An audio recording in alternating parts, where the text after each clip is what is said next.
Hi, welcome to the Industry Astrology New Moon Forecast for August 18th, 2020. The moon is waning, the energy is diminishing, retreating. How are you feeling? The moon is waning, and on August 18th at 7:41 p.m. Pacific time, the moon will reach its darkest point, conjoin the sun, and then begin to wax again. We're coming to the end of August now, and we're coming also into some pretty transformational astrological weather. This new moon is igniting a lunar cycle that is quite unique, right around the time of a pretty rare alignment of planets in some very transformative degrees. So I'm going to talk about that a little bit today, and we're also going to do a tarot reading at the end. And if you would like to find out more, remember I do offer Vedic astrology readings one-on-one and tarot readings one-on-one online. You can book a reading with me with the link that I'll provide in the YouTube description window and on my website, anandastrology.com. So this new moon is going to be in the area of the sky, or the lunar mansion, the nakshatra, called Magha. Magha nakshatra. Magha sounds so majestic, magnanimous, right? Magha is the star at the heart of Leo the lion. This star is called Regulus in Latin, and Regulus means something royal, symbolized by the throne of a king or a queen. So there's something very royal, right? Very honorable. Something about empowerment, something about truth. And Leo is a constellation that's ruled by the sun being kind of like the king of the sky, right? The one that is the brightest, and we all sort of go around the sun, right? Well, Magha is that very heart of Leo that is so much around honor and coming into a sort of place of connection to what is infinite and true within you. So basically how to honor your inner royalty, your inner queen, your inner king, and also the what is so precious and true within you and your life and in the world around you, what deserves to be upheld and treated as sacred. Magha is also connected to the Petries. These are ancestral spirits that hold sort of the DNA of life on this planet.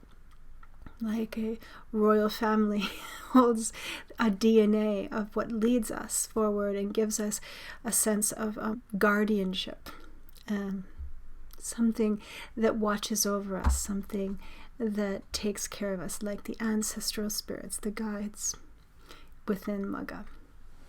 So this is a very powerful new moon cycle coming up, very creative in many ways, very independent, very much about loyalty though to the self and to what you believe in.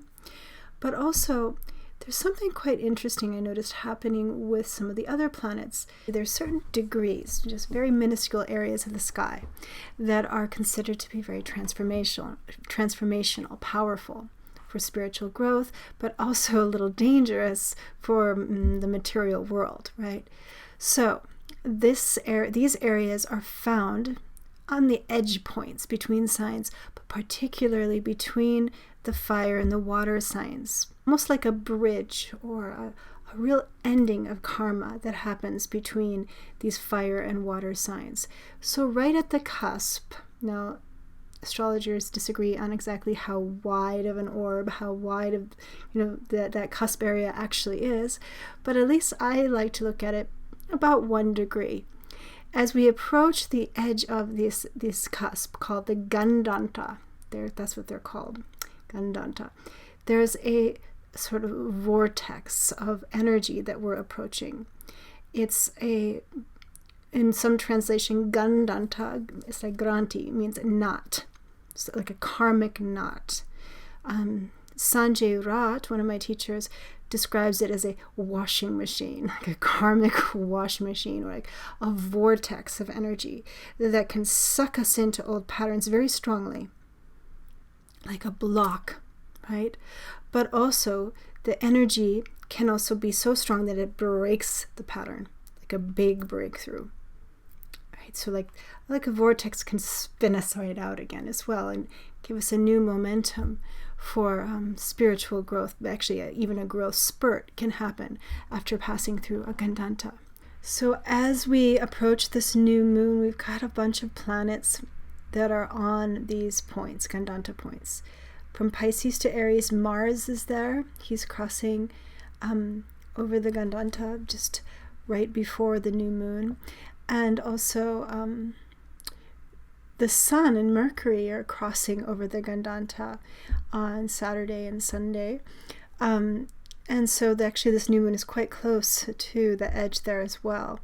And Ketu is a slow mover. He's backing up slowly over the Scorpio Sagittarius gandanta that will actually continue through September. So it's sort of like a grand trine, if you know what that is. If you're a Western astrologer, there's like a big trine of energy, transformational energy happening at this time.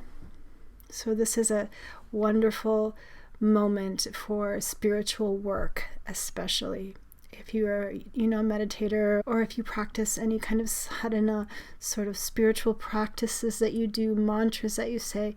This is a wonderful time to really dive deep. Or if you're doing inner work of any kind, self-development.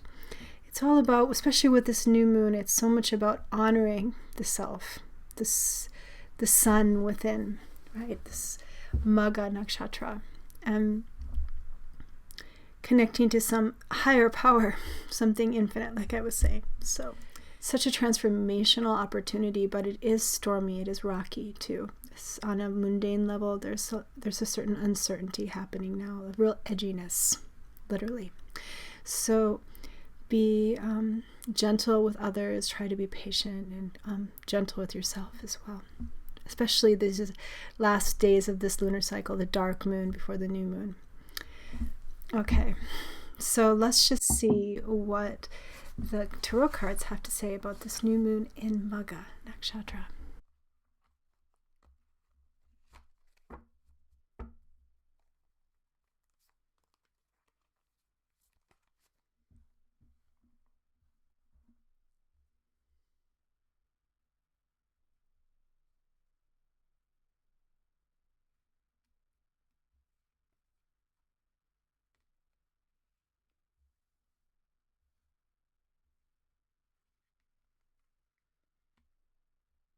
Okay, so the first card that came up is the Prince of Swords. So there is something extra kind of anxious about this new moon time. It's the uncertainty, the edginess that's not always easy to find peace in. And the Six of Wands, fire. It's a very auspicious result. Actually, it's a new moon in Leo, very fiery. Mercury is there, very close by. And Jupiter, actually, this is a Jupiter card as well, is in Sagittarius, giving an aspect in. So it is about connecting to that fire, the Agni, the fire of life. What's true, what's infinitely true, right, for you. What you can hold on to, what you can lean on, what you can trust in. And then it's interesting, we have the Magus, Mercury himself. Mercury has combust this new moon. But, it's interesting. I don't know why this is just they're very similar, but very different. Kind of like nemesis, kind of like opposites. The Magus, though, is so much about finding the clarity, like Buddha, the skills to see, the mindfulness, the awareness. Mercury. You know, there's so much edginess right now and uncertainty.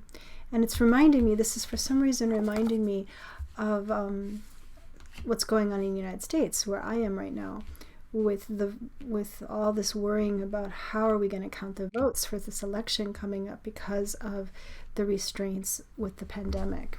How can we vote safely? And you know, there's a question whether our post office, which is Mercury, the post office, and other methods are going to be safe.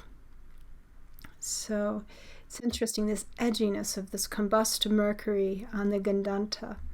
There needs to be some kind of breakthrough, and maybe there will be, and maybe it's going to take a lot of different components, you know, cooperating, but yeah.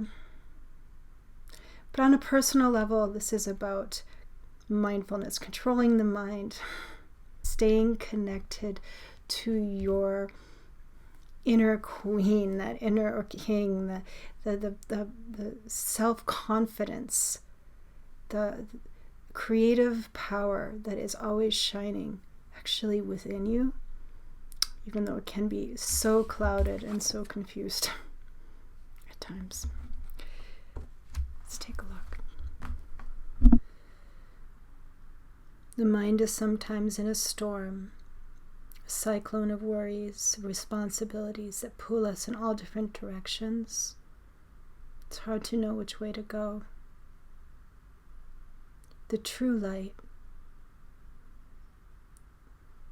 of the soul is what guides you. It's uncomplicated and simple. Its nature is creative. It is the fire of life that burns. Connect with the fire in your heart, your soul fire that burns, unwavering, like a calm flame. Focus there.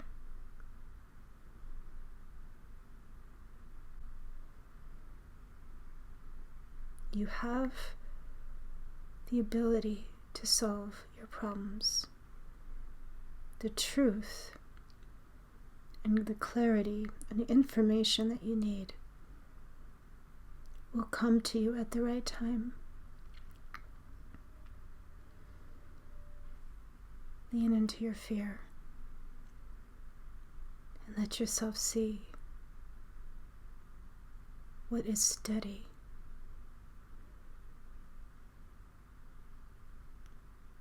You have the answer in your heart.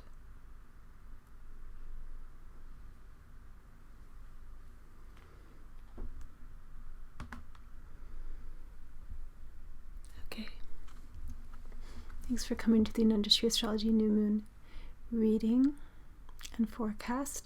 As I said in the beginning, offer one-on-one readings and tarot readings, Vedic astrology readings online. So reach out to me, book a session if you're interested, and get on my newsletter. It's free. I do write a blog, although I'm writing a little less in the next couple weeks because I'm working on a book. So it's hard. I have to make sure I get enough time in on my book, so I try to finish it in the next couple months. But I'm still going to write a little bit here and there, and I'm going to continue these video blogs. So get on my newsletter to receive those every full and new moon. And don't forget to subscribe to my YouTube channel, hit that notification bell, and I will see you soon in the next full moon.